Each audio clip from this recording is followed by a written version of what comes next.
Terima kasih. Kita akan segera memulai. Mari kita berdoa. Bapa di dalam surga, kami bersyukur, kami berterima kasih pagi hari ini.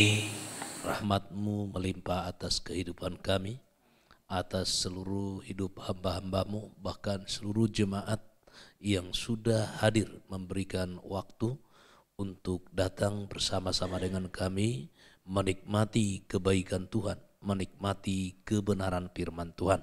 Itu sebabnya kami memohon Engkau menolong kami, membukakan mata rohani kami, sehingga kami mengerti rahasia kebenaran-Mu, kami mengerti maksud dan tujuan-Mu di dalam hidup kami, sehingga hidup kami memperoleh pergerakan kemajuan dari hari ke hari. Untuk itu urapi kami sekalian dalam mendengarkan kebenaran-Mu, dan urapi hamba-Mu, pakai hamba-Mu dengan urapan khusus supaya Engkau saja yang dipermuliakan di dalam kehidupan kami. Terima kasih. Untuk itu kami serahkan acara ini hanya ke dalam tangan-Mu, yaitu di dalam nama Tuhan Yesus Kristus. Haleluya. Amin. Terima kasih Pastor. Puji nama Tuhan. Haleluya. Baik, saya ingin kita membaca di salah satu nas di kitab Wahyu. Wahyu pasal 1.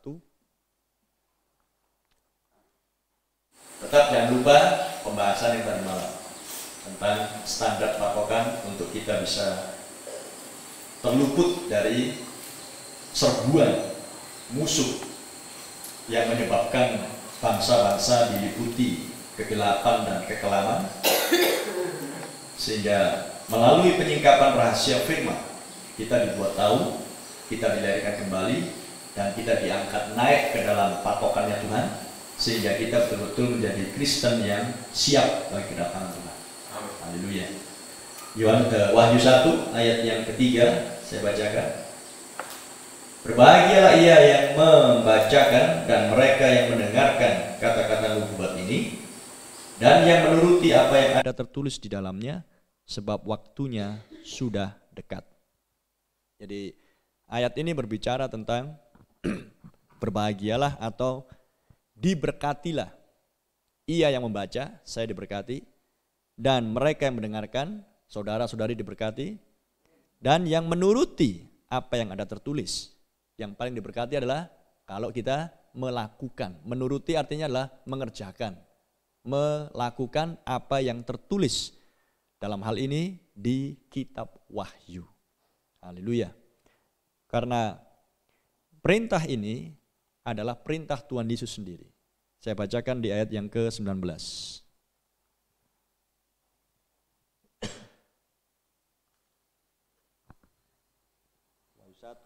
Wahyu 1 ayat 19. Atau saya baca dulu di ayat yang ke-17. Kita harus tahu siapa yang memerintahkan untuk menulis kitab Wahyu ini. Dan ketika aku melihat dia, D huruf besar, berarti Yesus Kristus. Tersungkurlah aku di depan kakinya sama seperti orang yang mati, tetapi ia meletakkan tangan kanannya di atasku, lalu berkata, jangan takut, aku adalah yang awal dan yang akhir. Siapa itu? Siapakah oknum yang awal yang akhir selain Tuhan kita Yesus Kristus? Berarti dia adalah Yesus Kristus sendiri yang menampakkan dirinya kepada Yohanes di Pulau Patmos untuk maksud, saya lanjutkan ayat 18. Dan yang hidup, aku telah mati, namun lihatlah aku hidup sampai selama-lamanya. Dan aku memegang segala kunci maut dan kerajaan maut. Siapa dia yang sudah mati namun hidup lagi? Selain Yesus Kristus, yang awal dan yang akhir, Alfa dan Omega. Perhatikan ayat 19, perintah Tuhan Yesus kepada Rasul Yohanes. Karena itu, tuliskanlah apa yang telah kau lihat, baik yang terjadi sekarang maupun yang akan terjadi sesudah ini, yang akan datang. Nah, kita di tahun 2020 adalah penggenapan maupun yang akan terjadi sesudah ini, yang akan datang. Berarti bagi Yohanes tahun 2020 abad 21 akan datang, tapi bagi kita yang di abad 21 ini adalah menggenapkan apa yang dulunya akan datang. Bisa nangkap? Berarti kita sekarang berada di penggenapan ayat 19. Haleluya. Dan perintah siapa ini? Perintah Tuhan Yesus. Jadi, jika inilah perintah Tuhan Yesus, maka kita baca di Yohanes 14 ayat 15. Yohanes 14 ayat 15.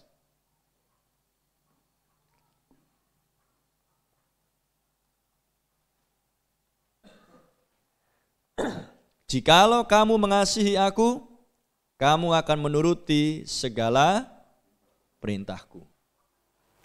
Haleluya.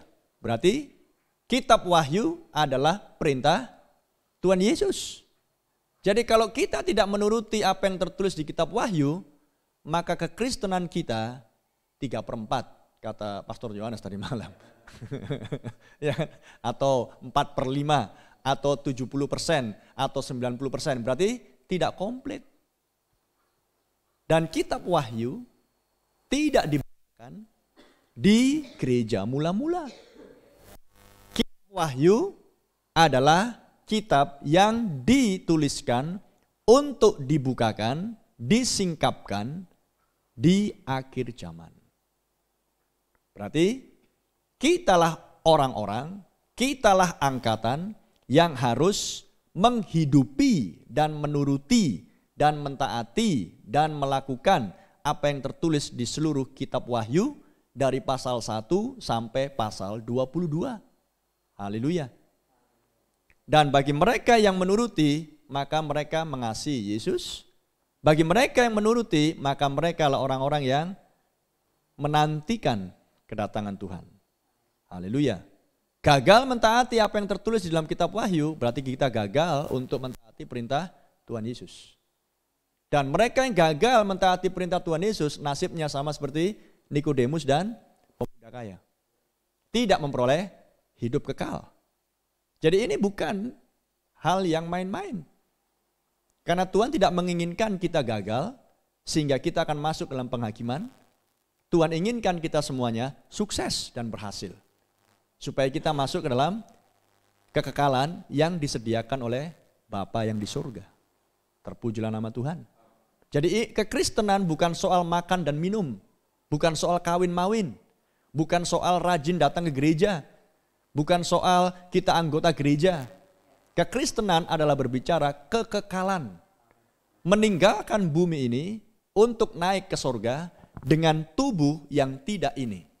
Tapi dengan tubuh yang diubahkan, yang tidak bisa binasa. Tubuh yang tidak bisa mengalami usia tua. Maka kalau orang tidak bisa usia tua, berarti tidak ada kematian. Amin. Jadi Tuhan menjanjikan tubuh ini akan diubahkan untuk menjadi sama seperti tubuh Tuhan Yesus. Tapi untuk sampai ke situ, kita harus mentaati semua perintah Tuhan Yesus. Sebab hanya dialah seorang yang bisa memberikan hidup kekal. Haleluya. Kita baca di Wahyu 22. Tentang kedatangan Tuhan. Janji itu.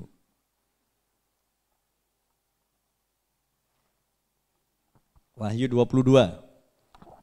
Ada 3 kali perkataan Tuhan Yesus. Tentang aku datang segera. Wahyu 22 ayat 7. Sesungguhnya aku datang segera. Perhatikan. Dan diteruskan di situ, berbahagialah atau diberkatilah orang yang menuruti perkataan-perkataan nubuat kitab ini. Siapa yang ngomong ini? Yohanes kah yang ngomong atau Tuhan Yesus yang ngomong? Tuhan Yesus. Karena dikatakan, aku datang segera. Bukan oknum yang lain. Bukan murid yang mau datang. Karena kalau murid yang mau datang, ya kita nantikan, oh siapa kira-kira yang datang ya? Paulus atau Yohanes ini. Kalau di sini ada Pastor Yohanes di sini. Ini yang mau datang segera adalah Tuhan Yesus. Inilah yang dimaksudkan dengan kedatangan Tuhan kali kedua. Tapi syaratnya adalah turuti semua yang tertulis di dalam nubuatan kitab wahyu ini. Karena isi kitab wahyu ini akan membawa kita kepada keseluruhan Alkitab. Dari Kejadian sampai kitab Yudas. Haleluya. Ada 66 kitab di Alkitab. Dari Kejadian sampai Wahyu. Nah, sekarang saya tunjukkan nas yang lain. Yaitu di ayat yang ke-12.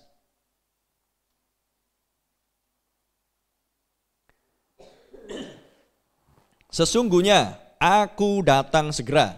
Siapa yang berjanji? Siapa yang bicara? Yesus sendiri, bukan oknum yang lain. Tapi syaratnya, aku membawa upahku untuk membalaskan kepada setiap orang menurut perbuatannya. Jadi kalau perbuatan kita tidak taat kepada perintah Tuhan,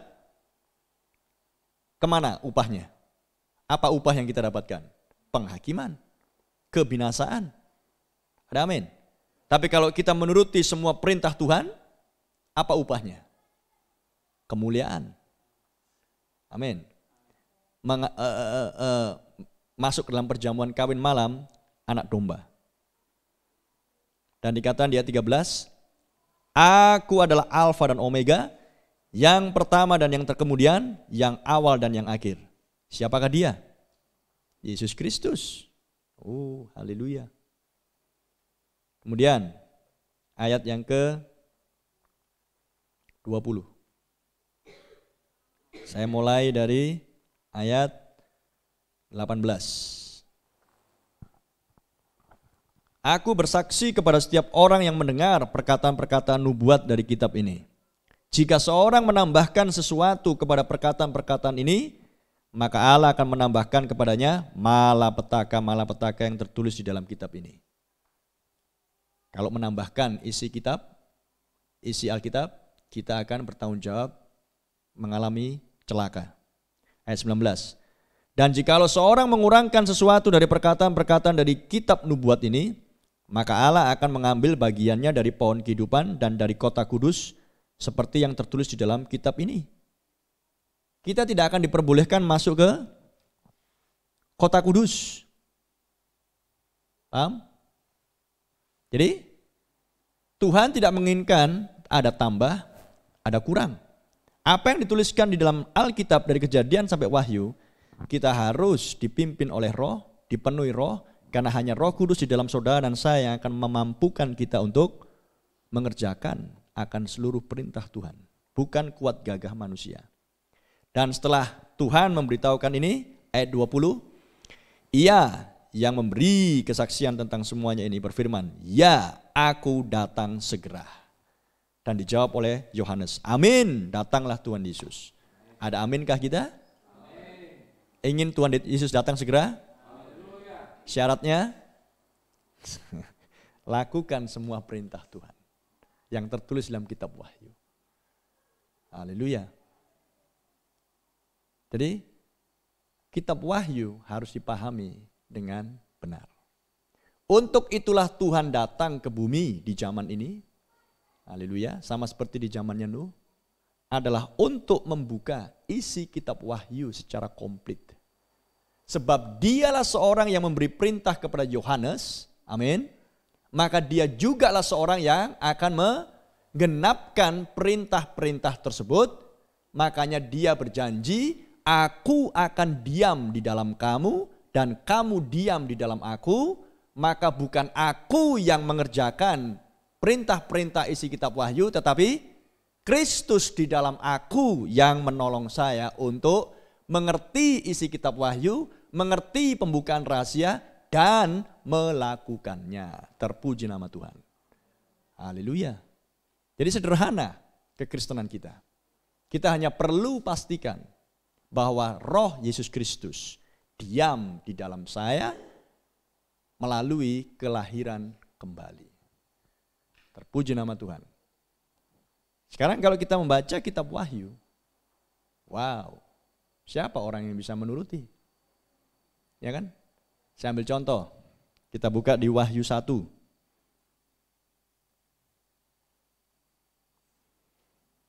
Karena diikatan di ayat 3 tadi, turuti semua yang tertulis di dalamnya.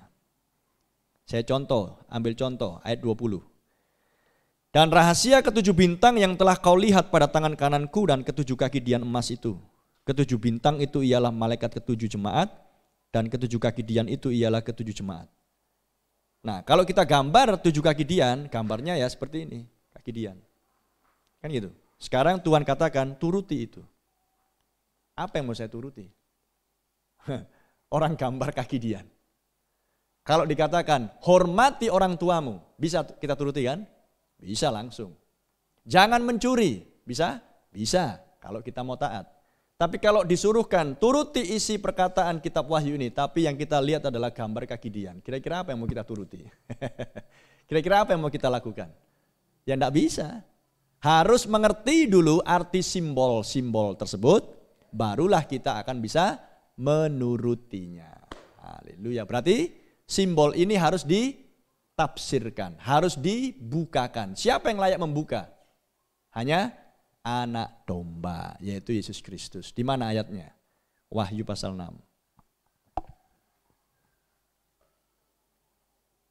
Wahyu pasal 6.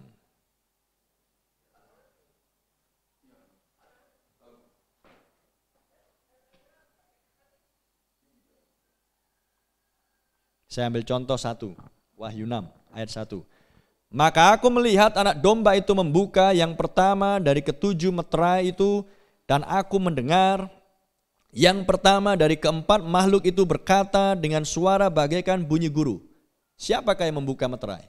Anak domba, Yesus Kristus. Ayat 2. Dan aku melihat sesungguhnya ada seekor kuda putih dan orang yang menungganginya memegang sebuah panah, dan kepadanya dikaruniakan sebuah mahkota, lalu ia maju sebagai pemenang untuk merebut kemenangan. Terjemahannya salah ini. Dan orang yang menungganginya memegang sebuah busur, bukan panah. Bahasa Batak apa? Di bahasa Batak, busur atau panah? Wahyu 6 ayat 2. 2.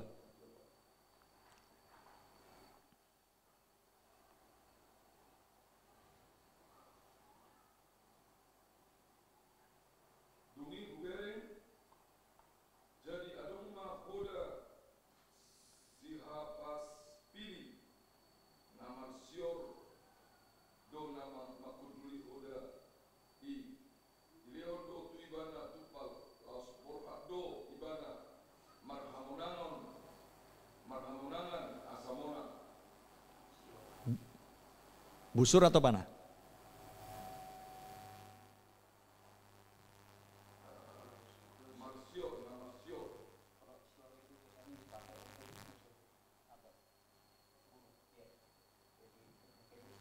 Busur ya. Ya. Yang terjemahan yang benar adalah busur, bukan panah. Jadi kalau orang pegang busur tanpa ada panahnya, apalah artinya kira-kira? Hanya cukup untuk menggebuk, tapi tidak membunuh. Yang membunuh adalah anak panah. Jadi orang ini, penunggang kuda putih, hanya pegang busur, tapi nggak punya anak panah. Nah, kita harus tahu siapa penunggang kuda putih ini, siapa penunggang kuda merah, siapa penunggang kuda hitam, siapa penunggang kuda meterai yang keempat dan seterusnya, sampai meterai yang ketujuh. Karena kalau kita tidak mengerti siapa-siapa ini dan bagaimana dia bekerja dan seperti apa wujudnya, maka bagaimana mungkin saya akan menuruti isi kitab Wahyu? Amin. Saya pernah berbincang dengan seorang pendeta dan dia bilang, Pak, yang penting kita menghidupi kehidupan kekristenan yang baik, yang benar, katanya. Saya bilang sama dia, bagaimana mungkin Bapak menghidupi kekristenan yang benar di dalam kehidupan sehari-hari kalau Bapak tidak mengetahui misteri Alkitab? Sebab Amsal katakan, jalan yang disangka lurus ujungnya maut. Karena kalau kita tidak mengerti misteri dibukakan, maka kita menyangka pelayananku sudah benar, khotbahku sudah benar, doaku sudah benar, penyembahanku sudah benar, pelayananku sudah benar, jalanku sudah benar, tetapi ternyata setelah misteri dibuka, salah semua. Kenapa? Tidak SNI. Tidak standar nasional Indonesia. Dalam hal ini tidak standar sorga. Jadi standar kita bukan standar gereja, bukan standar bumi, bukan standar teologia, tapi adalah standar Alkitab. Jangan tambah, jangan kurang. Itu adalah syarat untuk bisa berjumpa dengan Tuhan Yesus di pertemuan di udara. Haleluya. Jadi bagaimana tahu? Bagaimana saya tahu bahwa saya tidak menambah dan mengurangi Alkitab? Rahasia firman di kitab Wahyu harus dibuka. Meterai-meterai harus dibuka. Dan siapa yang membuka? Anak domba. Pertanyaan saya, anak domba Yesus Kristus kan? Di mana sekarang Yesus Kristus berada? Di sorga. Betul? Tubuhnya di sorga. Duduk di sebelah kanan Bapa. Tubuhnya yang pernah disalibkan di sorga sekarang. Sekarang di Wahyu 6 dikatakan anak domba melepaskan meterai. Membuka meterai 1 sampai 7. Gimana caranya? Dia di sorga, duduk gini. Ayo anak-anakku, mari kita buka Wahyu pasal 6. Gitu kira-kira. Ya lari semua lah kita. Bukankah dulu ketika Tuhan membawa Musa naik ke atas gunung. Dan Tuhan menampakkan dirinya kepada Musa dengan kilat menyambar, sangkakala, gempa bumi, awan yang kelam, dan apa yang terjadi di bawah orang-orang Israel. Jangan biarkan Tuhan yang bicara. Biarlah Tuhan bicara lewat Musa. Nanti kita binasa. Kalau Tuhan sudah turun langsung dengan cara kayak begitu, gak akan ada yang selamat di bumi ini. Ada amin. Jadi bagaimana Tuhan caranya membuka ketujuh meterai? Makanya saya tunjukkan di Matius 24 ayat 37. Tuhan sendiri harus turun dari surga di bumi untuk membuka. Dan di bumi ada nabinya, Elia. Saya tunjukkan nas contoh lain di Keluaran 3 ayat 7. Keluaran 3 ayat 7.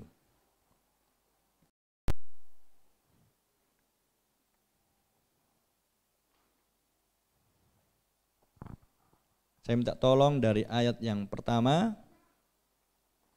sampai 10.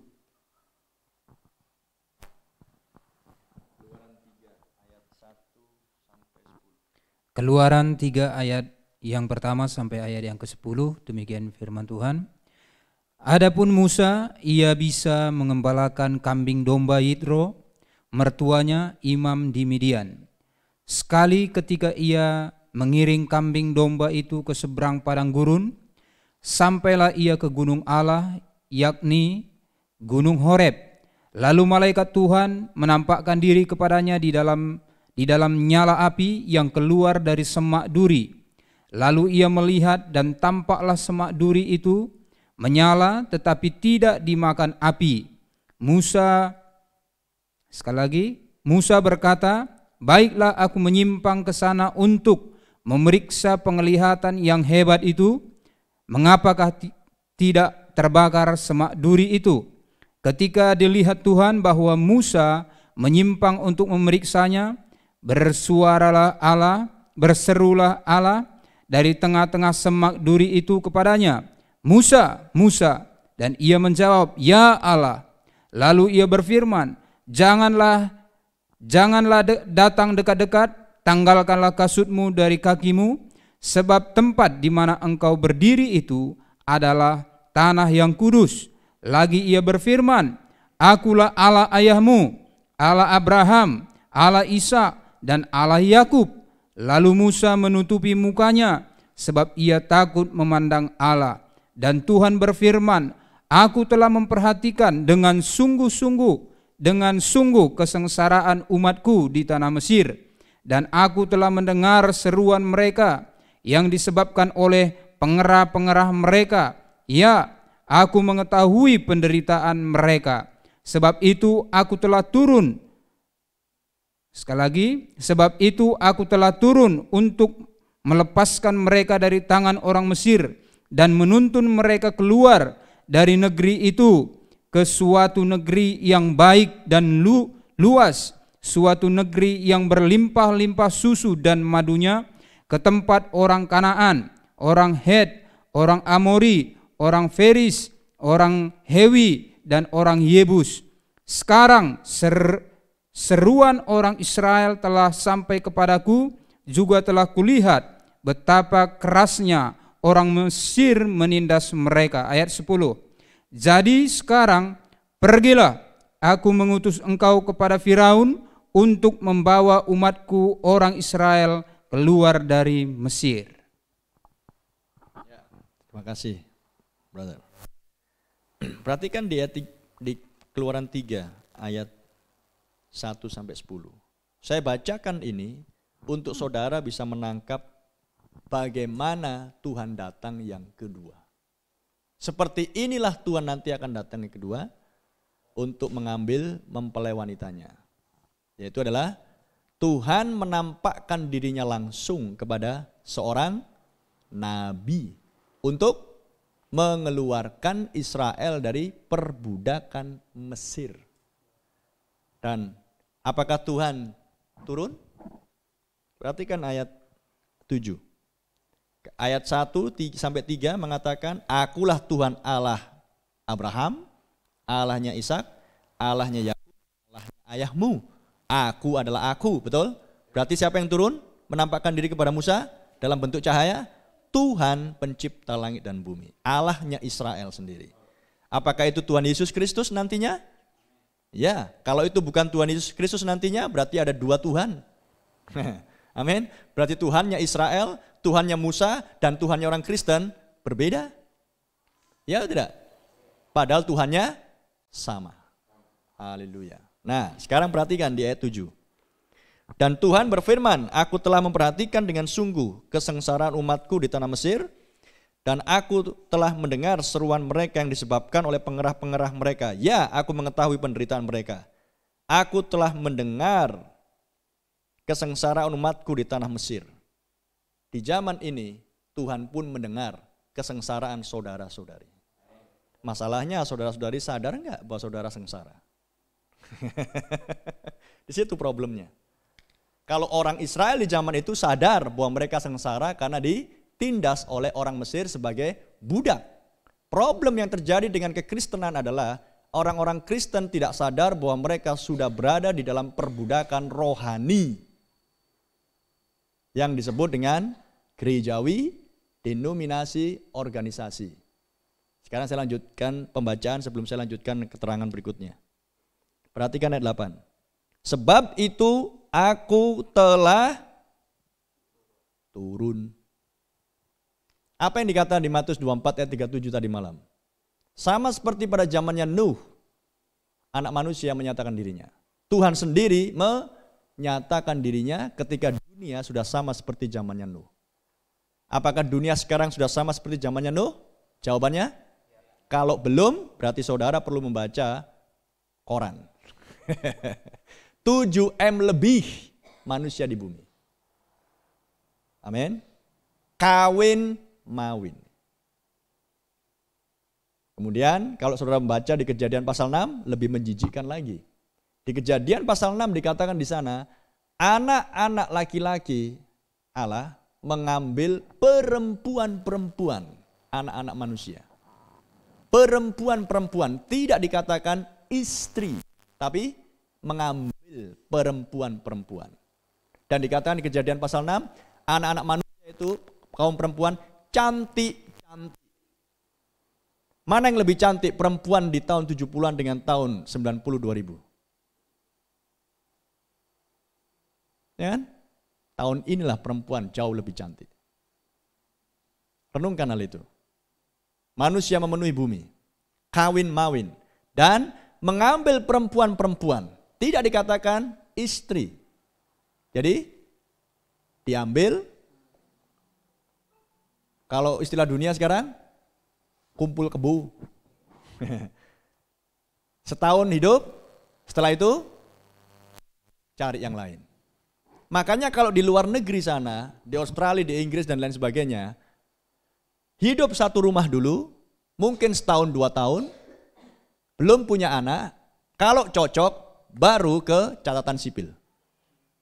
Bayangkan. Dan sekarang tradisi itu mulai hinggap ke Indonesia. Dan di negara-negara Asia yang lain. Jadi zaman apa yang kita hidup ini? Nuh. Tadi malam sudah saya tunjukkan di Kejadian pasal 7. Di mana posisi Tuhan? Di zaman Nuh. Di sorga atau di dalam bahtera?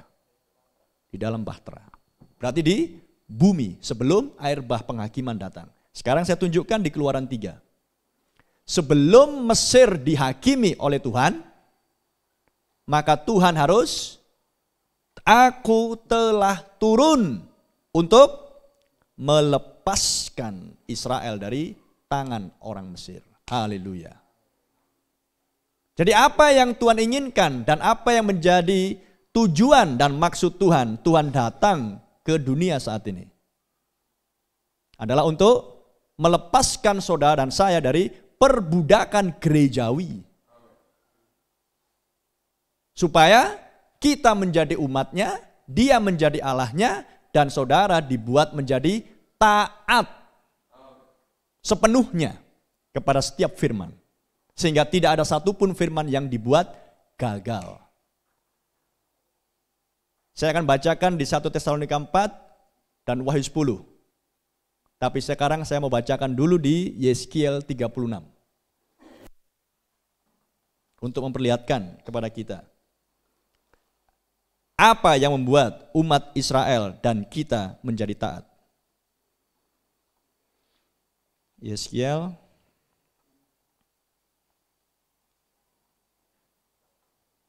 36 ayat 24 sampai 27.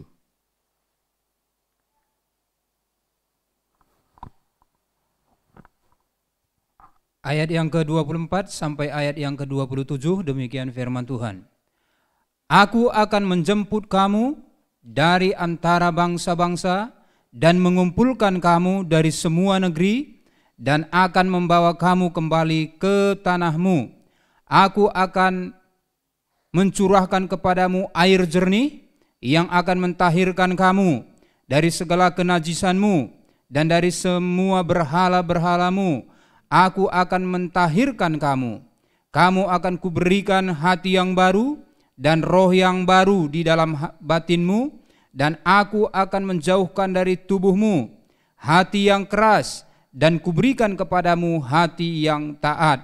Ayat yang ke-27, rohku akan kuberikan diam di dalam batinmu, dan aku akan membuat kamu hidup menurut segala ketetapanku, dan tetap berpegang pada peraturan-peraturanku dan melakukannya. Amin. Puji Tuhan. Aku akan berikan hati yang baru, betul? Hati yang lembut, berarti menjadi manusia yang baik. Tapi itu tidak cukup. Yang terakhir adalah, aku akan memberikan rohku. Supaya kamu akan menuruti semua ketetapan dan perintahku di negeri yang kujanjikan. Haleluya. Negeri perjanjian kita secara rohani adalah baptisan Roh Kudus. Oleh satu roh kamu semua dibaptis ke dalam satu tubuh. 1 Korintus 12 ayat 13. Jadi apa yang membuat kita bisa mentaati setiap firman Tuhan? Adalah di Yeskiel 36 dikatakan, aku akan memberikan hati. Aku akan. Amin. Aku akan. Aku akan. Adakah usaha kita? Ada usaha kita? Tidak ada. Usaha siapa? Tuhan sendiri. Apa yang perlu saya lakukan dan saudara lakukan? Buka aja hati. Buka aja hati. Maka Tuhan akan terus mencurahkan firman-Nya. Tapi kalau hati kita sudah mulai tertutup, firman yang ini diterima, firman yang lain tidak diterima. Betul? Tapi kalau saudara terus membuka hati, aku akan. Oh, haleluya. Inilah perjanjian yang tak bersyarat. Karena Tuhan sendiri yang mengerjakan.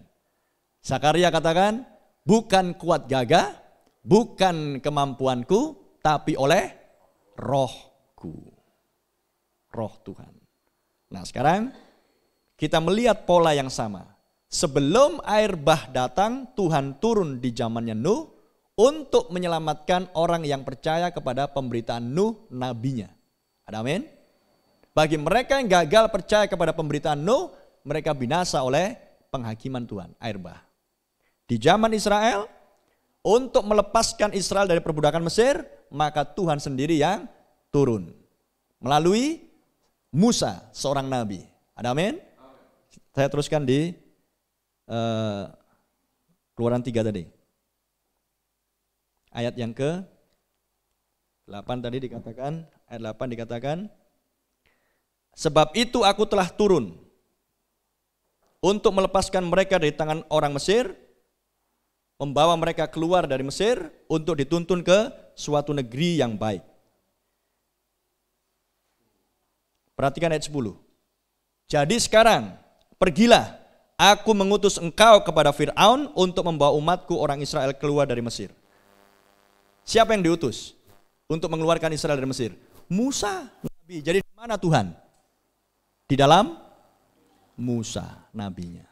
Kalau saudara melihat ini dengan sangat seksama oleh pewahyuan roh, saudara tidak akan bingung dengan rahasia kedatangan Tuhan yang kedua. Karena film-film yang beredar di kekristenan, Tuhan datang di angkasa, di udara, tiba-tiba twing hilang. Twing hilang. Enak kali kayak gitu. Untuk Anda bisa raib hilang dari bumi, Anda harus hidupnya seperti Henok. Bergaul erat dengan Tuhan. Berarti seluruh firman dikerjakan oleh Henok. Dan Henok terangkat sebelum penghakiman air bah melanda dunia. Oh, terpuji nama Tuhan. Apa yang dikatakan di Maleakhi 4 ayat 5 tadi malam?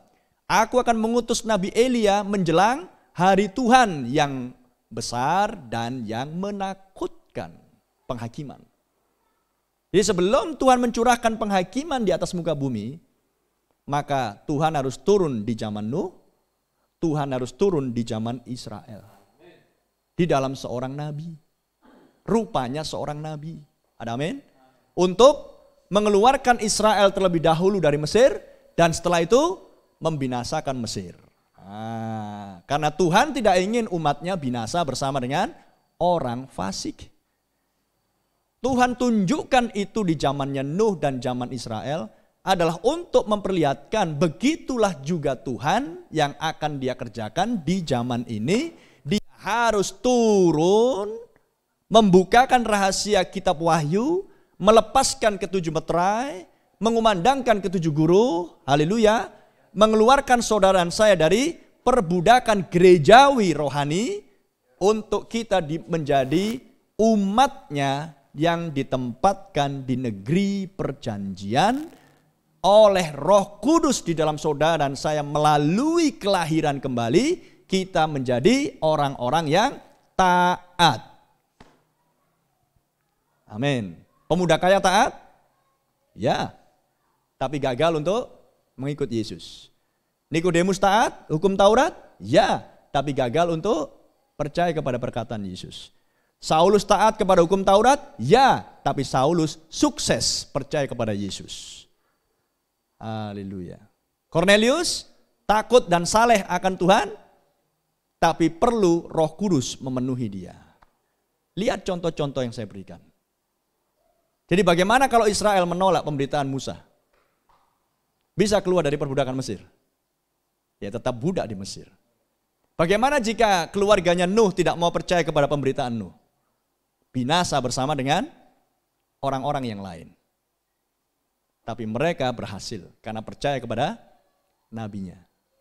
Saya bacakan di 2 Tawarikh 20. Sebelum kita masuk ke 1 Tesalonika 4.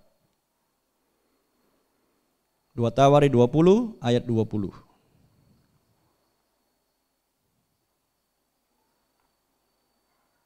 Keesokan harinya Pagi-pagi mereka maju menuju padang gurun Tekoa. Ketika mereka hendak berangkat, berdirilah Yosafat, raja Yehuda, dan berkata, "Dengar, hai Yehuda dan penduduk Yerusalem, percayalah kepada Tuhan Allahmu dan kamu akan tetap teguh. Percayalah kepada nabi-nabinya dan kamu akan berhasil." Amin.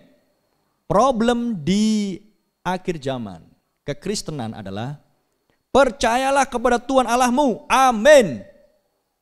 Tapi ketika turun ke perkataan berikutnya, percayalah kepada nabi-nabinya. Tunggu dulu, Pak. Betul? Di situ masalahnya.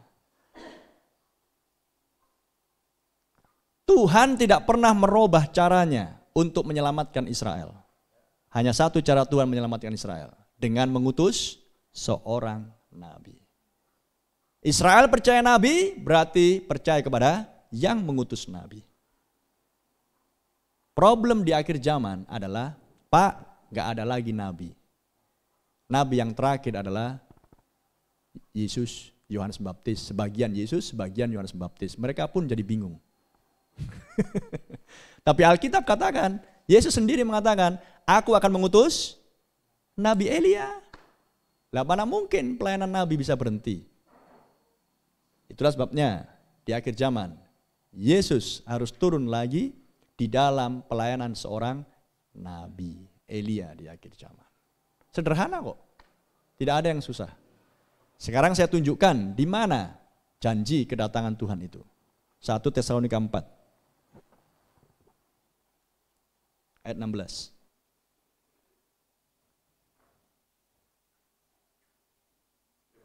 Ya. Sebab pada waktu tanda diberi, yaitu pada waktu penghulu malaikat berseru dan sangkakala Allah berbunyi, maka Tuhan sendiri akan turun dari sorga dan mereka yang mati dalam Kristus akan lebih dahulu bangkit. Ya. Sabata.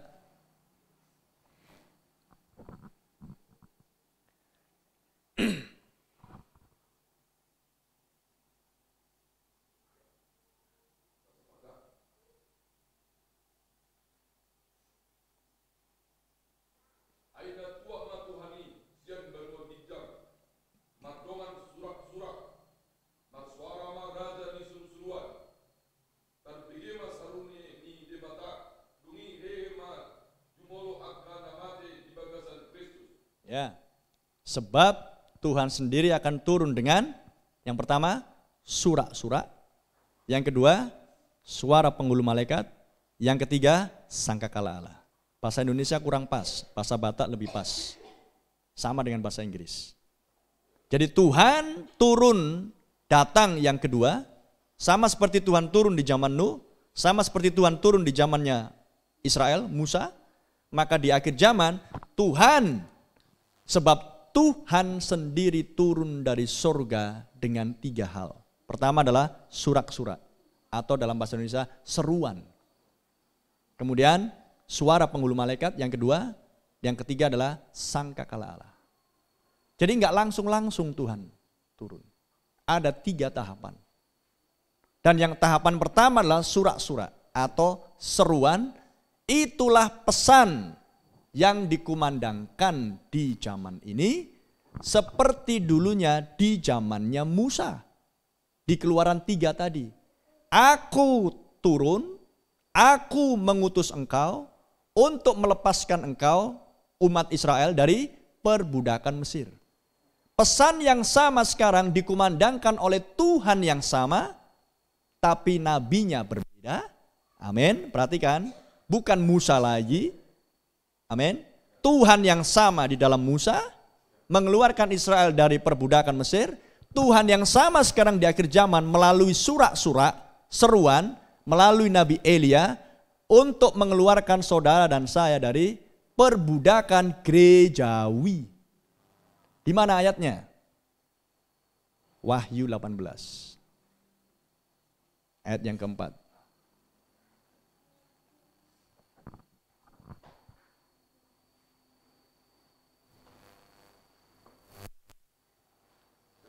Ya. Lalu aku mendengar suara lain dari sorga berkata, pergilah kamu, hai umatku,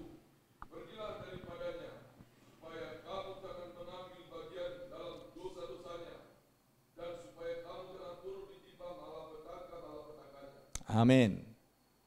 Pergilah kamu daripadanya. Pergilah kamu dari Wahyu pasal 17. Nanti kita baca. Keluarlah kamu dari Wahyu 17. Sama seperti dulunya Israel. Musa mendatangi Fir'aun.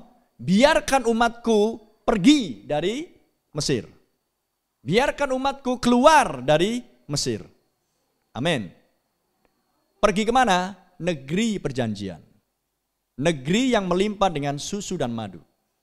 Betul?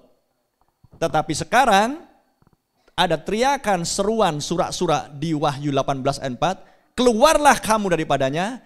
Pesan Nabi Elia adalah berteriak, keluarlah kamu daripadanya, dari perbudakan Babel, misteri Babel, rahasia Babel, sundal pelacur besar, gerejawi, untuk dibawa masuk ke Wahyu 19. Tolong baca, Pak. Jadi bukan keluar kemudian nggak tahu masuk kemana. Keluar untuk dibawa masuk ke Wahyu 19 ayat 7. Dibawa masuk ke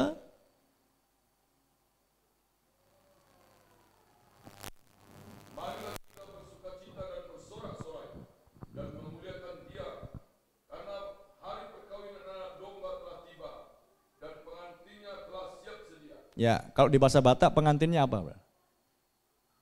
Istri atau hanya pengantin? Marlas miroha mahita dalam Maria dalam talehon ma tuibana hasangapon ainunga jupang hasapuran raya ni biru-birui nunga hobas soripadan. Istri? Istri. Dalam bahasa Inggris, istri anak domba. His wife. Jadi jelas, saudara dan saya, haleluya, adalah istri sang anak domba. Istri Tuhan Yesus Kristus. Kira-kira mulia enggak? Ada amin. Jadi Anda bukan sekedar Kristen, tapilah istri anak domba. Tapi istri anak domba untuk sementara waktu berada di perbudakan Mesir. Istri anak domba untuk sementara waktu berada di bawah perbudakan Wahyu 17. Kita baca. Ayat 1 sampai 5. Untuk sementara, tidak untuk selamanya.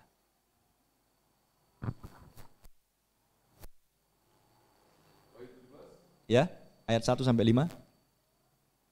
Lalu datanglah seorang dari ketujuh malaikat yang membawa ketujuh cawan itu dan berkata kepadaku, marilah ke sini, aku akan menunjukkan kepadamu putusan atas pelacur besar yang duduk di tempat yang banyak airnya. Tenang, dia raja-raja di bumi telah berbuat cabul, dan penghuni-penghuni bumi telah mabuk oleh anggur percabulannya. Dalam roh aku dibawanya ke padang gurun, dan aku melihat seorang perempuan duduk di atas seekor binatang yang merah ungu, yang penuh tertulis dengan nama-nama hujat. Binatang itu mempunyai 7 kepala dan 10 tanduk, dan perempuan itu memakai kain ungu dan kain kerbiji yang dihiasi dengan emas, permata dan mutiara, dan di tangannya ada suatu cawan emas penuh dengan segala kekejian dan kenajisan percabulannya. Dan pada dahinya tertulis suatu nama, suatu rahasia, Babel besar, ibu dari wanita-wanita pelacur, dan dari kekejian bumi. Dan aku melihat perempuan itu mabuk oleh darah orang-orang kudus dan darah saksi-saksi. Dan ketika aku melihatnya, aku sangat heran. Lalu kata malaikat itu kepadaku, mengapa kau heran? Aku akan mengatakan kepadamu rahasia perempuan itu dan rahasia binatang yang memikuinya, binatang yang berkepala 7 dan bertanduk 10 itu. Adapun binatang yang telah kau lihat itu telah ada, namun tidak ada. Ia akan muncul dari jurang laut, dan ia menuju kepada kebinasaan. Dan mereka yang diam di bumi, itu mereka yang tidak tertulis di dalam kitab kehidupan sejak dunia dijadikan, akan heran apabila mereka melihat bahwa binatang itu telah ada, namun tidak ada, dan akan muncul lagi. Ayat 5. Oh, ayat 5. Iya, sampai 5 aja. Ayat 5 aja langsung.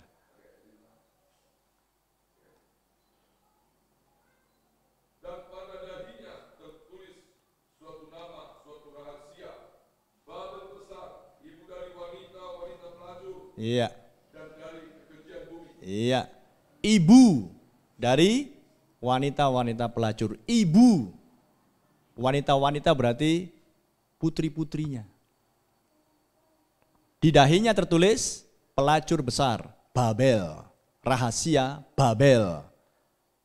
Babel di Kejadian 11, Nimrod. Babel Nebukadnezar. Ya kan? Babel Wahyu 17. Rahasia Babel. Ibu dikatakan. Berarti dia punya putri-putri.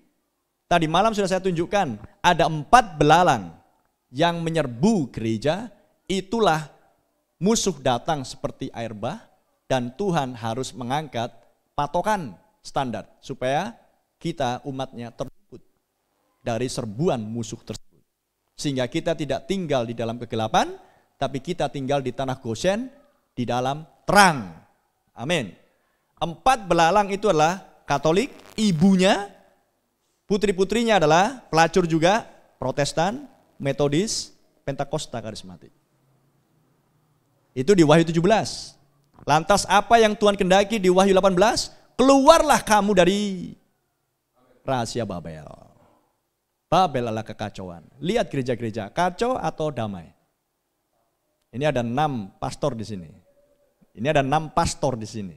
Bukan orang main-main semuanya ini. Gereja-gereja kacau atau damai? Gak usah jauh-jauh 3 lingga. Kacau atau damai? Bersehati atau berseteru?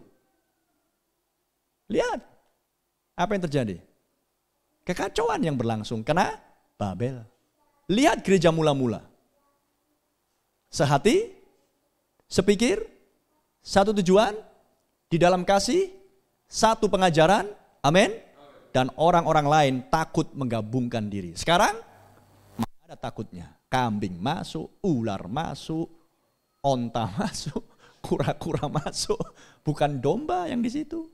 Makanya terjadi kontok-kontokan, ketidaktaatan, rebutan perpuluhan, ya kan? Rebutan persembahan,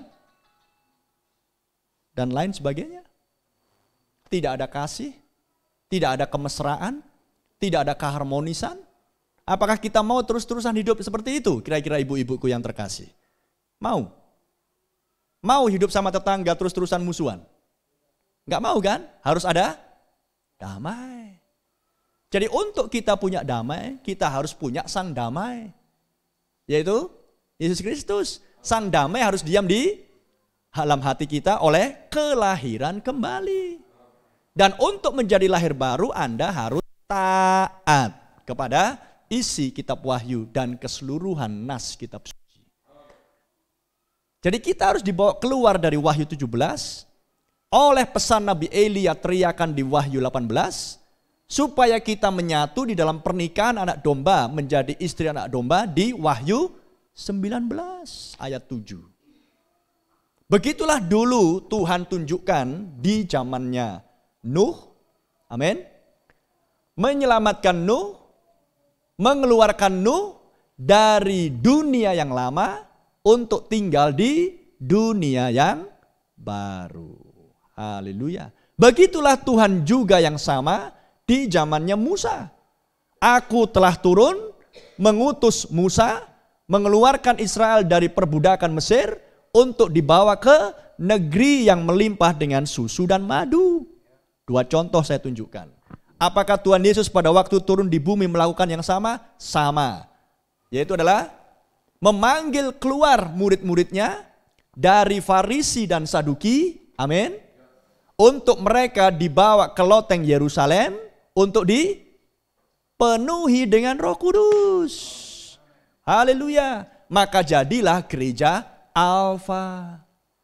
Jadi untuk menghasilkan gereja Omega harus dengan cara yang sama. Tuhan sendiri turun dari surga dengan surak-surak, seruan, dengan suara penghulu malaikat, dengan sangkakala Allah, dan di bumi ada seorang nabi Elia, dan Elia dan Tuhan satu, Maka Elia berseru, keluarlah engkau dari Babel, Wahyu 17, untuk dibawa masuk ke pernikahan anak domba di Wahyu 19. Mau kawin enggak? Mau menikah enggak? Kita bukan mau dibawa untuk menjadi anggota kelompok yang baru. Kita mau dibawa kepada kesatuan dengan Yesus Kristus oleh Roh Kudus-Nya. Aku akan memberikan rohku, Yeskiel 36. Supaya kamu tunduk dan taat kepada setiap perkataan firman-Ku. Bahkan yang paling kecil soal perpuluhan pun Anda akan taat. Gak perlu dibujuk-bujuk, ditarik-tarik, diiming-iming untuk datang ke gereja. Otomatis datang ke gereja. Otomatis memuji Tuhan. Otomatis menyembah Tuhan. Otomatis melayani Tuhan. Otomatis mendukung pastor. Otomatis menghormati gembalanya. Itu udah otomatis semuanya. Saya tanya ibu di sini siapa yang punya durian? Ada punya pohon durian? Atau pohon apa yang ditanam? Buah kira-kira. Coklat? Ya, pokoknya ada pohonnya. Nah, kalau seandainya pohon durian itu punya mulut, nggak usah kau paksa-paksa aku. Kalau musimnya berbuahnya aku. Betul nggak? Tapi manusia suka kali maksa-maksa pohon untuk berbuah. Sapi pun belum waktunya beranak disuntik makanya jadi sapi gila. Dan sapi gila dagingnya kita makan, makanya manusia yang makan jadi ikut gila. Renungkan semuanya itu. Tuhan menyerupakan kita seperti pohon gaharu. Tuhan menyerupakan kita seperti ranting pada pokok anggur. Akulah pokok, Yesus, kamulah rantingnya. Kalau udah musimnya buah, pasti berbuah. Gak ada yang dipaksa-paksa. Kalau sudah musimnya Yesus datang kali yang kedua ini, di dalam nabinya, nabi memerintahkan firman-Nya, maka umat Tuhan akan mengatakan amin, melakukannya. Gak usah dibujuk-bujuk, dielus-elus, ditarik-tarik, dipaksa-paksa, bahkan dikasari, ayo kau gak ke gereja, kau masuk neraka kau. Gak perlu. Kalau saudara mau mentaati firman Tuhan, semuanya akan otomatis menghasilkan buah pada musimnya. Oh, kalau saudara-saudara di sini menghasilkan buah yang manis sebagai Kristen yang sejati, 3 lingga aman. Saudara menjadi saksi Kristus bagi seluruh wilayah 3 lingga. Amin.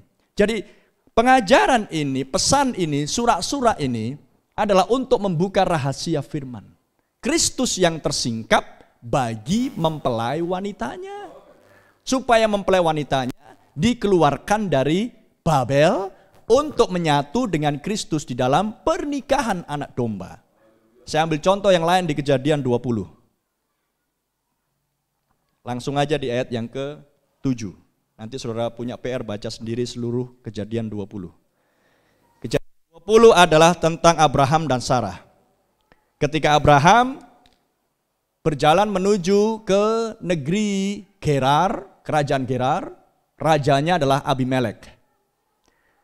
Dan Abraham mengatakan kepada istrinya Sarah, karena Abraham takut mati.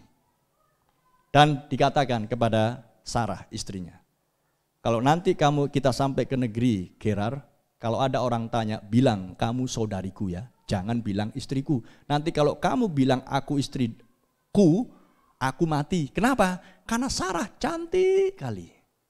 Haleluya. Sarah cantik kali. Saudara bisa bayangkan, nenek-nenek tua cantik? Ini rahasia, tapi nggak saya tunjukkan sekarang. Saya hanya tunjukkan sesuatu, keluar dulu dari, ini yang penting dulu, keluar dulu. Kalau udah keluar pasti diajar. Karena Tuhan nggak mengajar Israel di Mesir. Betul? Dikeluarkan dulu dari Mesir, baru diajar. Nah sekarang, karena Abraham takut mati, makanya dia mengajari Sarah untuk berdusta. Dan singkat cerita, sampailah mereka ke negeri Gerar, maka Raja Gerar yang bernama Abimelek, pada pandangan pertama melihat Sarah, wow, cantik sekali. Dan akhirnya diambillah Sarah karena mengaku bukan istri Abraham. Diambilnya Sarah menjadi istrinya dan malamnya hendak digauli sebagai suami istri. Tapi Tuhan datang, oh haleluya, lewat mimpi. Ayat 7, tolong baca. Ayat 7. Ayat yang ke-7, pasal yang kedua. Ayat yang ke-7, demikian firman Tuhan. Jadi sekarang kembalikanlah istri orang itu, sebab dia seorang nabi. Ia akan berdoa untuk engkau, maka engkau tetap hidup. Tetapi jika engkau tidak mengembalikan dia, ketahuilah engkau pasti mati, engkau dan semua orang yang bersama-sama dengan engkau. Ya, puji Tuhan. Gambaran apa ini? Inilah gambaran Sarah yang berada di bawah kekuasaan penyembah berhala, yaitu dalam hal ini Raja Gerar. Inilah gambaran Sarah, gambaran saudara dan saya. Kita dulunya berada di bawah penyembahan berhala, rahasia Babel, Wahyu 17, di dalam perbudakan Babel. Tetapi Tuhan datang untuk mengeluarkan Sarah dari kekuasaan Raja Abimelek dan dikembalikan kepada suaminya yang sah, yaitu adalah nabiku Abraham. Renungkan itu. Inilah yang Tuhan kerjakan dengan Tuhan turun dari surga dengan surat-surat, suara penghulu malaikat dan sangkakala Allah. Mengeluarkan kita semuanya dari perbudakan spiritual di bawah Babel, pelacur besar bersama putri-putrinya, 4 belalang itu, untuk kita disatukan dengan Kristus seperti dulunya di gereja Alfa, gereja mula-mula di Yerusalem. Haleluya. Amin. Untuk itu tujuan, itulah kekristenan yang sesungguhnya. Dan kalau saudara mengerti akan rahasia ini, saudara membuka hati, haleluya, maka seluruh firman Tuhan akan mampu saudara kerjakan, sebab Dia menjanjikan, aku akan diam di dalam kamu. Aku akan memberikan rohku diam di dalam kamu. Jadi bukan kuat gagah saya, tapi adalah roh Tuhan. Jadi Yesus mengerjakan yang sama. Mengeluarkan murid-murid dari Farisi Saduki, dari agama Yudaisme, untuk dibawa menyatu dengan Kristus di loteng Yerusalem, yaitu dengan cara dipenuhi oleh roh Yesus Kristus, roh yang turun dari atas. Haleluya. Prinsip yang sama dengan kita. Nah, setelah saya terangkan hal-hal ini, kira-kira bisa ditangkap enggak? Sehingga saudara-saudari tahu apa maksud tujuan kami datang ke Tiga Lingga, berjumpa dengan Pastor Silaban. Bukan untuk membentuk gereja yang baru. Bukan untuk memulai gerakan yang baru. Bukan untuk memulai sekte yang baru. Tapi adalah untuk memberitahukan Yesus sudah turun di bumi. Di dalam rupa pelayanan seorang Nabi Elia. Dan kami bisa memberitakan berita yang mulia ini karena kami sudah mengalaminya. Jadi kalau kami masih di dalam memberitakan, itu namanya calo. Karena kami sudah mengalaminya, 20 tahun kami sudah menjalani akan pembukaan rahasia ini. Dan sekarang kami diberkati, maka kami ingin bagi berkat. Haleluya. Makanya kami diutus Tuhan datang kemari berjumpa dengan pastor saudara-saudari. Haleluya. Maka jadilah jemaat yang baik. Jemaat yang taat pada firman Tuhan. Hormati pemimpinmu. Maka Tuhan akan menghormati saudara. Ada amin? Itu kuncinya. Diberkatilah mereka yang menuruti semua yang tertulis ada di dalam kitab Wahyu ini. Kitab Wahyu penuh dengan simbol. Tapi jangan khawatir. Ini zamannya isi kitab Wahyu sudah ditafsirkan. Sudah dibukakan oleh Sang Anak Domba. Tinggal kita baca, dengar, lakukan. Maka Anda akan menjadi orang yang sangat diberkati. Maka janji, ya aku datang segera. Maka Anda akan menjawab, amin, datanglah segera. Karena Anda dibuktikan oleh Tuhan sendiri sebagai orang yang mentaati firman Tuhan seluruhnya, seorang yang tidak menambah dan mengurang isi Alkitab. Dan manusia tidak hidup dari roti saja, tapi dari setiap firman. Dari Kejadian sampai Wahyu. Terpuji nama Tuhan. Sampai saat ini, kira-kira sudah bisa diikuti? Saya tunjukkan pola tentang kedatangan Tuhan. Tuhan di bumi. Jangan berpikir Tuhan di surga. Yang di surga itu adalah tubuhnya. tubuhnya Yesus yang tergantung di kayu salib. Tetapi rohnya di bumi. Tubuh itulah nanti yang akan kita lihat di pertemuan di udara. Haleluya. Tapi sebelum kita melihat tubuh yang sempurna, yang mulia itu di pertemuan di udara, kita harus seperti Yesus dulu kita harus serupa dengan Yesus oleh kelahiran kembali di dalam firman dan roh. Itu dulu syaratnya. Tanpa kita memenuhi syarat itu, jangan harap melihat Yesus muka dengan muka. Haleluya. Sederhana kok, nggak ada yang sulit. Saudara nggak perlu jadi sarjana untuk mengerti hal-hal ini. Haleluya. Di jemaat kami, jemaatnya Pastor Manalo di Pangkatan banyak yang tua-tua, umur 70 tahun lebih. Ngerti kok apa yang kita ngomong. Asal apa? Buka aja hati.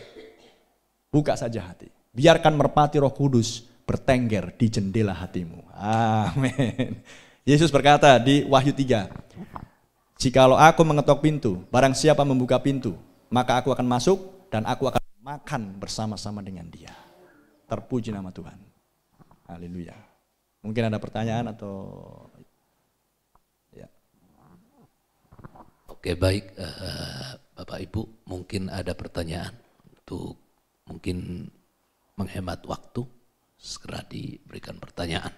Jika ada yang kurang jelas daripada apa yang sudah disampaikan oleh Pastor Ito, Tuhan berkati ya, silakan.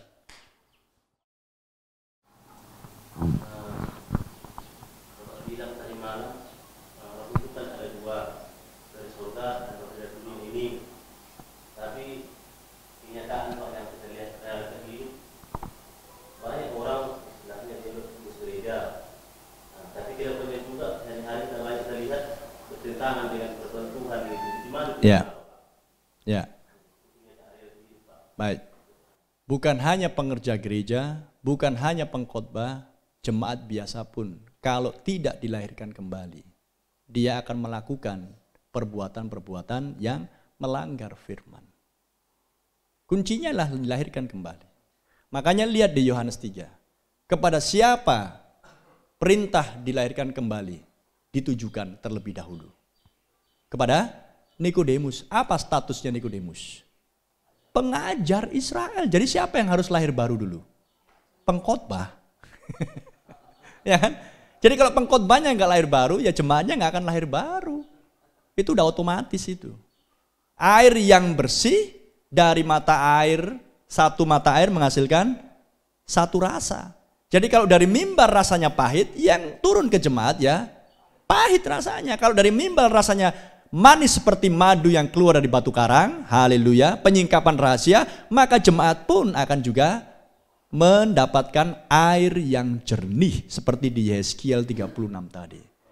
Aku akan membasuh kamu dengan air yang jernih. Apa air yang jernih? Firman yang murni. Haleluya. Terpuji nama Tuhan. Jadi kita mengajarkan taat ini, tapi pengkhotbahnya nggak taat. Gimana? Nggak bisa itu. Makanya pastikan saudara melihat Pastor Silaban sebagai oknum bejana yang layak untuk memberitakan pesan yang murni ini, dan pastikan saudara-saudari berada di tempat yang benar. Rata-rata berladang kan? Kalau ini bibit unggul, entah jagung, entah padi, entah apapun. Kalau saya tanam di tanah yang tidak baik, apa hasilnya? Ya nggak baik, walaupun ini bibit unggul, walaupun ini firman yang murni, tapi kalau ditaruh di tempat yang nggak benar, yang nggak benar juga hasilnya. Bibit unggul hanya bisa menghasilkan berkali lipat, berlimpah 100% kalau di tanah yang subur, yang tepat, humusnya, HB-nya, dan lain sebagainya. Kelembabannya, walaupun saya bukan berladang, tapi paling nggak saya ngerti lah. Begitu juga kekristenan kita. Saudara Kristen mau pengen ke surga, tapi di gereja yang keliru, yang nggak akan pernah ke surga, hanya mimpi. Mimpi hanya dihasilkan oleh tidur. Sedangkan Tuhan katakan di Matius 24, berjaga-jagalah, bangunlah. Jadi jangan mimpi. Pastikan kita bangun. Haleluya. Jadi pastikan benih saudara ada di tempat yang benar. Amin. Kami datang ke sini, kami tahu karena beliau adalah orang yang benar. Dan kami bagikan, share sebagai hamba-hamba Tuhan akan kebenaran firman ini. Untuk diteruskan kepada jemaat masing-masing. Ya, terpuji nama Tuhan. Atau mungkin Pastor Manalu.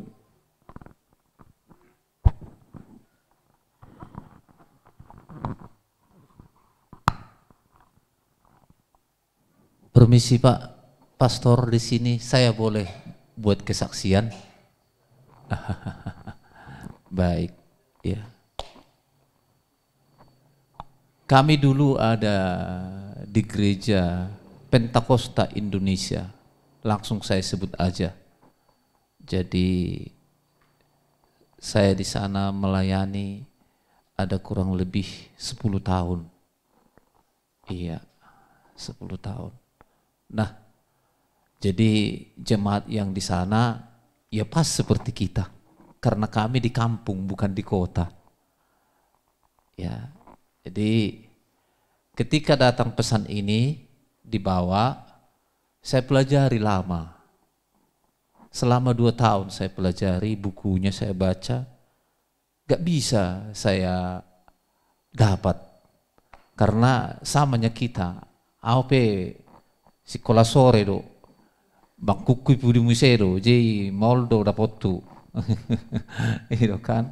Jadi cepana ini berdoalah kami supaya ada orang yang menerangkan. Dulu masih pas-pasan orangnya, jadi datanglah, diterangkanlah, mulailah hubo tu masa soti, bodoh HP. Jadi sehingga kami terbuka waktu itu, datanglah brother ini dari Medan, jadi kami bikinlah belajar di rumah. Karena organisasi kami adalah organisasi yang sangat keras. Moloro tamu, molo asing sian merek ni gereja nami hian dang bui wanu gereja. Batoi bayi jauh mak. Kan itu kan? Ya udah. Belajar, sama-sama lah. Aku pun belajar. Rapak madohot hitau songonon, rapak marsiajar. Iya ruas. Jarapak mabigi mak. Bah. Baru ate. Baru maruason. Amang, ahai. Au na asal-asal jaloi parjamita inna. Au lo bah. Dengar dosi paingok muna ya lah. Na lau rapak tu surguru hita. Kanima. Bah, oke. Ale tabigi majo. Mesti. Roma. Sali 2 minggu. Kurok mak, baru bagi kamu. Badang nasing kita taringo tiati amang, holin Alkitab do, bayi do. Bah, I say, adong do hal-hal na tertulis di sun na sohya tabigi, gabi tabigi, bayi mada bah, buhama. Aku nang maju amang, tapi mama maju. Ayah apa bayi mama, bau nang asal-asal menjalo deh, buhama. Ayo kan danga dong jolma na curiga na paling curiga ipurtibion ia so gembala. Ido jolma na paling curiga. Ay wasa alana berhubungan doho si panganon. Ido banay bay Tuhan igung digijangi pamangan. Asawa moloro siya langon itor igung parjulo mangalang. Bah, ahado ba so gabi ahano siubyo ngabasion kanido. Jadi alana pastor berhubungan dohot makanan do. Makanan rohani. Oleh salah itu hasar do. Hasarna dan masuk usur goy rasokoni makan. Oleh salah mengalean firman Tuhan. Jadi wajar do molo curiga. Ay apa curiga do? Nabaron. Padahal bah. 2 gereja hulayani nabaron. Termasuk padita ada gereja kuna baru padita na terkenal masa sawotik mungkin ya ibereng mak iretong kan. Jadi dang adong persoalan na baru di organisasiku nggak ada. Jadi saya songoni ba marsi ajar mahai marsi ajar ya Roma bah so unda taburu mang ben halahi. Bapak ini sunat taburu bah. Iya. Jadi terus alam mersiajar maju hita alam mersiajar pa songoni ma hape hapo to ma tikisitu organisasi padita manalu ayaronggo ijalo jolma mabain persiajar di Jabuna bay do tongkan bay joma gabi papu maje mati pada ngarong nasi ngamang ya natar surat dua persiajari hami bah oh itu te idna jadi lama kelamaan atau iring bah songona mantak don ya udahlah teruslah kita belajar itulah pergumulan bagi saya waktu itu jangan istilahnya ngai persajari hami bahwa ama padita terkenali bei iba idok kosongonon bei dokon belalang aha peta costa baya so itu hilati ate bei sido kan bei dokon ma ala ilang di persejarah mah bah mau ludang songoni gabe salan non oh ipatudu mai sedo antikrisi ai narohau nang gabe songona haiba songona urat asamor jolma asam murat idokon dang muyal lang mu kacang inna bolo dak kwalang kacang inna hape sedetiki bongkak ma romai mana hu dokter ai bongkak ko dokter ai bahasa manobo ani lakko doro kacang daung ari lakko tahu donat tersedaina ai tahu ipe kacang di alai giling gebedang di boto ho ji songoni do na baros sai ni dok awas antikris hape ala dang binoto na di antikris hape nga gabe ibagas beiba jero mapesanon ni pabua ma bah ai do hape ai manakingan wa bisa pulaluikan keluar mahamu juro matu akka amang sangasa ya salah keluar hita gay Muhammad nur risikonya gabe hujudia mahita inna bedo tu dah gabe hujudia ba hape pas merencana ni Tuhan bahwa ama itu tongkan gabe jauh maham beribadah di tikisi ido jeliling gua curiga ham itu amangon ido napi gatengi mana ta curiga jo hita liling dak asal hujalo hami alana urusan keselamatan do mangon oleh salah wa binarokko do kan itu kan urusan keselamatan oh iya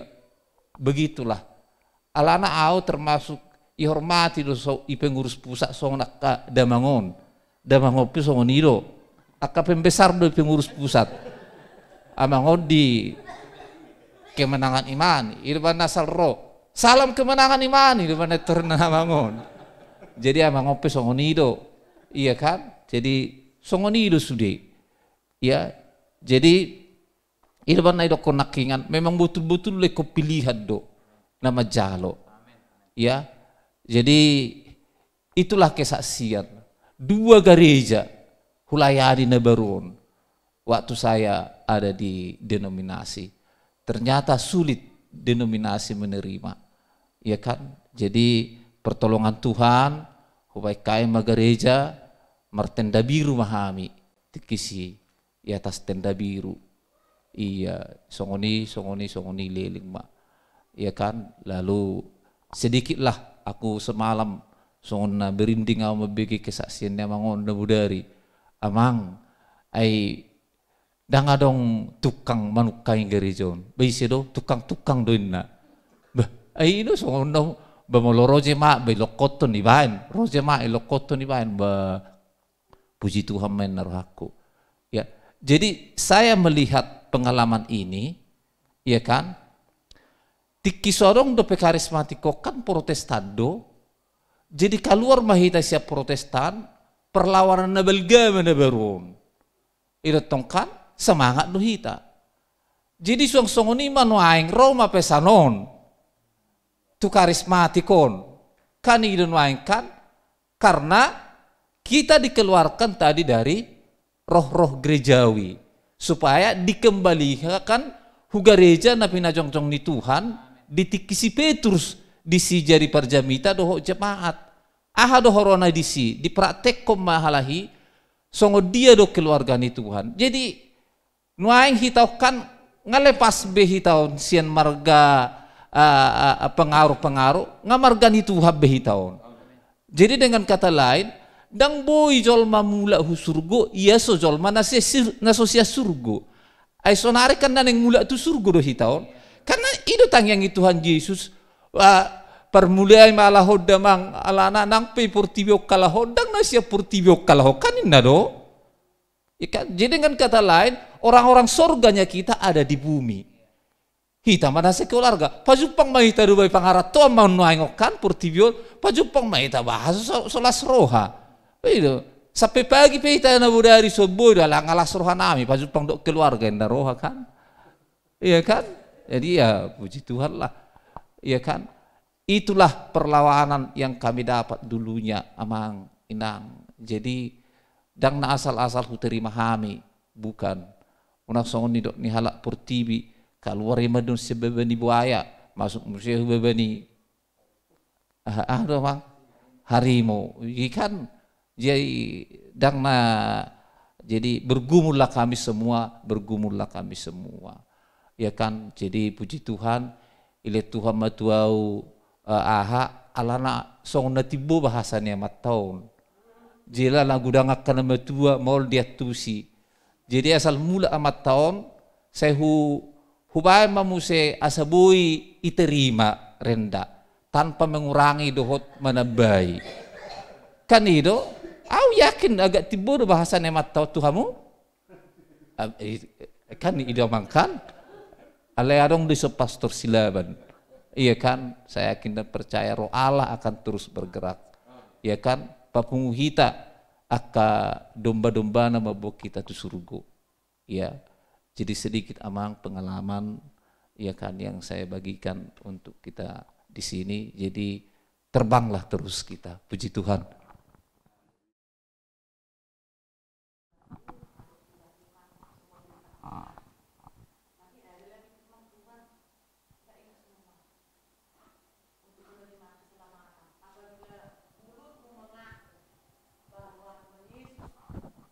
Ya.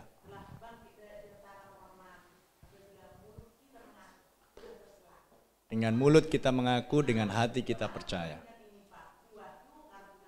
Iya. Iya.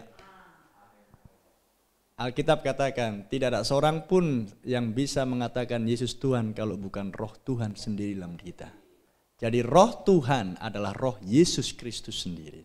Kalau kita mengaku Yesus engkau Tuhan, tetapi kita tidak mau menuruti perintah Tuhan Yesus, maka kita bukan umatnya Tuhan Yesus. Karena Yesus sendiri yang mengatakan di Yohanes 14 ayat 15 tadi, jikalau kamu mengasihi aku, kamu akan menuruti semua perintahku. Makanya saya tunjukkan di kitab Wahyu, apakah kitab Wahyu perintah murid atau perintah Tuhan Yesus?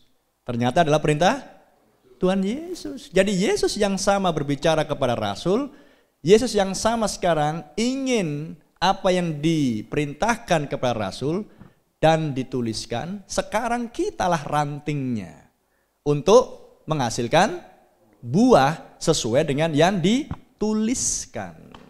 Untuk itulah Tuhan sendiri turun dari surga dengan surat-surat, dengan suara penghulu malaikat dan dengan sangkakala Allah. 3 hal ini tidak digenapkan Tuhan Yesus pada waktu kedatangan Dia yang pertama di Yerusalem.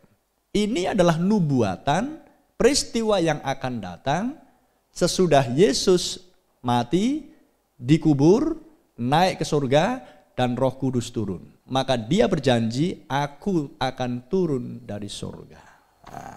Untuk apa?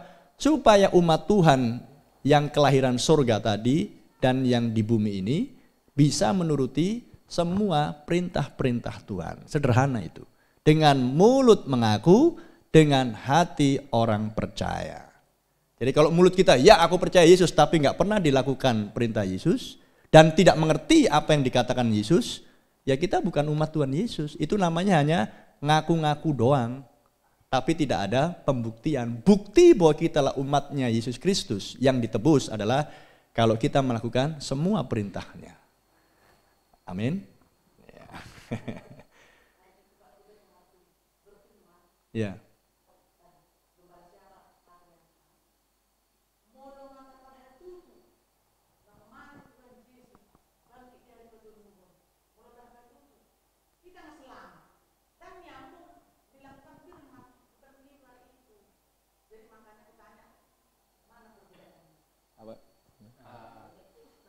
Kalau kita sudah percayai Yesus sudah mati Iya.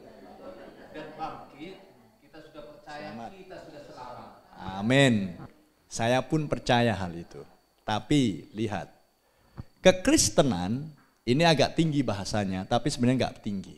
Karena ini udah umum sebenarnya, apalagi di kalangan para teologia dan para pengkhotbah. Di kekristenan itu ada dua doktrin, dua ajaran. Yaitu adalah ajaran Calvinisme dan ajaran Arminian. Dua ajaran inilah sekarang yang menguasai gereja-gereja. Kalau enggak Calvin atau Arminia. Apa bedanya? Kelompok pengajaran Calvin itu seperti Protestan. Bahkan sudah nyampur juga di karismatik Pentakosta. Apa pengajaran Calvin? Asal percaya Yesus sudah bangkit dari antara mati, dia sudah mati di kayu salib, kamu selamat. Walaupun masih marisab. Ya kan? Masih berdusta. Masih melakukan kejahatan. Ya, itulah pengajaran Calvin. Asal percaya Yesus selamatnya itu. Tetapi pengajaran Arminia, contohnya adalah kelompok-kelompok Pentakosta. Kalau kau nggak berpuasa, kalau engkau nggak bayar janji iman, kalau kau nggak saat teduh, kalau kau nggak gini, nggak doa syafaat, nggak selamat. Karena menitik beratkan kepada perbuatan. Makanya mudah kali orang karismatik Pentakosta saling tuding menuding. Jadi hakim sendiri sebelum waktunya menghakimi. Makanya yang satu bilang kami sudah di ruang Maha Kudus, kau masih di pelataran, itu menghakimi namanya. Padahal aslinya sama-sama di luar perkemahan. Masih di mana? Di perbudakan Mesir. Jadi ada istilah gini, ceret hitam, jangan ngomongin kuali hitam. Sama-sama hitam. Jadi inilah pesan di akhir zaman pembukaan rahasia untuk memberikan perbedaan yang jelas. Kita tidak ke Calvin asal percaya Yesus, kita tidak menitikkan beratkan kepada perbuatan-perbuatan, tapi oleh kasih karunia melalui iman kamu diselamatkan, rahasia dibuka, saudara membuka pintu, Roh Kudus turun, dialah yang membuat tubuh ini taat melakukan firman Tuhan. Haleluya, bukan kuat gagah. Terpuji nama Tuhan. Ya. Nanti kalau kita sering ketemu, Inang akan lihat sendiri manifestasinya. Gak ada yang berat bagi kami untuk melakukan. Sukacita kami melakukannya. Tapi bagi orang lain, kok bisa Amang kayak gitu? Kok bisa Inang kayak gitu? Yang gak tahu, Roh Kudus di dalam saya yang mengerjakannya. Semuanya otomatis. Otomatis, karena inilah masa penuaian. Gak usah dipaksa-paksa padi untuk menghasilkan buah. Tunggu aja waktunya panen, pasti panen. Tapi kalau nggak dirawat, ya masalah juga. Makanya perlu dirawat di dalam gereja. Diberikan firman terus dan terus dan terus, firman yang murni supaya menghasilkan buah pada musimnya. Terpujilah nama Tuhan. Ya. Masih ada? Lanjut. Ya, silakan Ibu.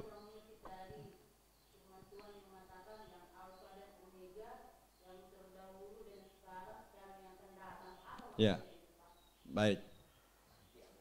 Ya, alfa itu artinya yang awal, omega artinya lah yang akhir. Kan gitu kan?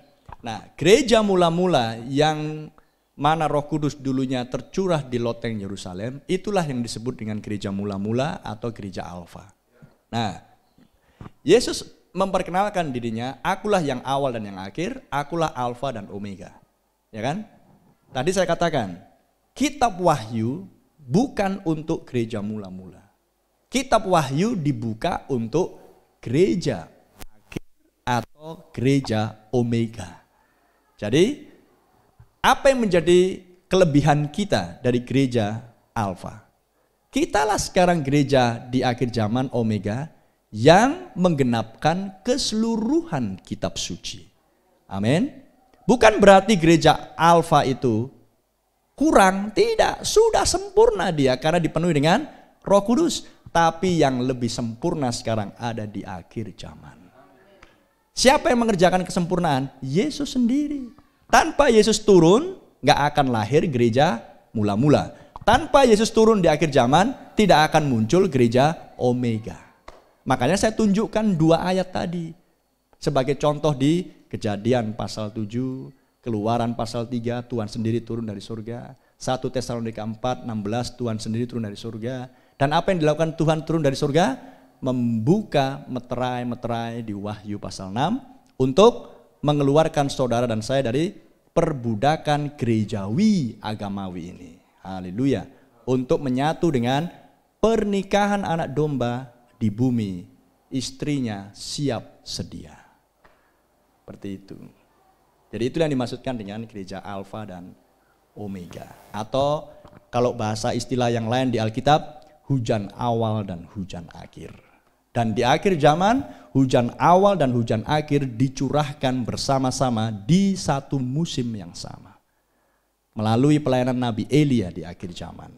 Itulah yang dimaksudkan. Nanti kita akan terangkan lebih panjang lebar lagi. Ya, karena itu menyangkut juga istilah-istilah. Makanya saya selalu sarankan, seperti yang selalu disarankan oleh pastor saudara, baca Alkitab baik-baik. Karena kalau kurang kita baca Alkitab, ketika pengkhotbah datang menerangkan, bingung ya gini-gini, apa ini? Padahal semua tertulis di Alkitab. Haleluya. Miliki kesukaan membaca Alkitab. Ya. Ya. Jadi jangan seperti banyak orang saya jumpai, urusan Pak Gembalanya itu, urusan pandita itu. Alkitab urusan kita masing-masing yang mau ke surga. Oh, bukan urusan pendeta aja itu. Nanti yang kalau urusan pendeta, ya pendetanya aja yang ke surga nanti. Jemaatnya tertinggal, penghakiman nanti. Sinaga tua itu nanti akan mengejar saudara nanti. Haleluya. Memberkati kami juga yang sudah mendengarkan. Ya, terus doakan kami supaya kami menjadi gereja Omega yang ada di Tiga Lingga ini, yang akan menjadi benih bagi Tiga Lingga ini. Jadi Tuhan berkati, terima kasih Pak, Tuhan berkati. Oke. Ya, Tuhan berkati juga. Saya pikir yang belum pernah giliran untuk menutup. Kita sama-sama berdoa. Bapa yang baik, Bapa yang di surga, sepanjang kami di tempat ini Tuhan, banyak berkat-berkat Tuhan yang dibagikan bagi kami Tuhan. Rahasia yang berabad-abad Tuhan, yang disimpan oleh Tuhan bukan untuk di zaman-zaman yang lain Tuhan, tetapi Tuhan bukakan untuk di akhir zaman ini bagi kami Tuhan. Dan rahasia itu adalah rahasia yang besar ya Tuhan. Hubungan kami antara kami dan Engkau ya Tuhan. Dan ketika kami mengerti oleh pembukaan rahasia firman-Mu Tuhan, rahasia itu adalah rahasia yang mulia Tuhan. Tuhan Yesus, pada saat ini Bapa, rahasia itu sebagian sudah disampaikan bagi orang-orang kudus-Mu di tempat ini ya Tuhan. Mereka adalah orang-orang yang spesial di zaman ini di hadapan-Mu ya Tuhan. Dan Tuhan pertemukan kami di tempat ini Tuhan. Dan firman-Mu yang dulunya Engkau simpan Tuhan, sudah dibagikan bagi orang-orang kudus-Mu di tempat ini. Khususnya bagi pastor yang ada di tempat ini ya Tuhan. Secara khusus kami berdoa Tuhan, bagi saudara kami yang mulia di tempat ini Tuhan, suami istri Tuhan sebagai pastor di tempat ini Tuhan, yang memberi makan domba-domba Tuhan yang ada di tempat ini Tuhan. Tuhan senantiasa memperlengkapi hamba-Mu Tuhan. Lewat firman-Mu yang disampaikan Tuhan sudah beberapa saat ya Tuhan, itu adalah satu pondasi Tuhan, membuat dia lebih dalam lagi akan mengerti Tuhan, memahami firman-Mu dengan komplit ya Tuhan. Sehingga orang-orang kudus-Mu Tuhan bukan diberi makan lagi Tuhan dengan makanan yang sudah lalu Tuhan, tetapi diberikan makanan yang segar Tuhan, rumput yang hijau bagi orang-orang kudus-Mu Tuhan, sehingga orang-orang kudus-Mu Tuhan akan menjadi orang-orang kudus yang seperti gereja Alfa Tuhan, dan itu akan mengekspresikan Kristus dalam kehidupan mereka. Berkati Tuhan hamba-Mu Tuhan, Pakai hamba-Mu, urapi hamba-Mu Bapa. Dan secara khusus kami berdoa bagi orang-orang kudus-Mu di tempat ini Tuhan, yang hadir pada saat ini Tuhan. Berkati mereka Tuhan oleh firman-Mu Tuhan, dan biarlah pesan-Mu yang disampaikan menjadi satu kehidupan dalam hidup mereka Tuhan. Dan Tuhan Yesus, itu adalah yang akan dimanifestasikan Tuhan di lingkungan mereka di tempat ini ya Tuhan. Sehingga orang-orang yang di lingkungan ini Tuhan, kemanapun mereka melangkahkan kaki mereka Bapa, orang-orang melihat bahwa mereka adalah Kristen-Kristen yang sejati ya Tuhan. Terima kasih Tuhan, kami sangat bersyukur juga Tuhan oleh hamba-Mu Tuhan yang membagikan berkat bagi kami Bapa.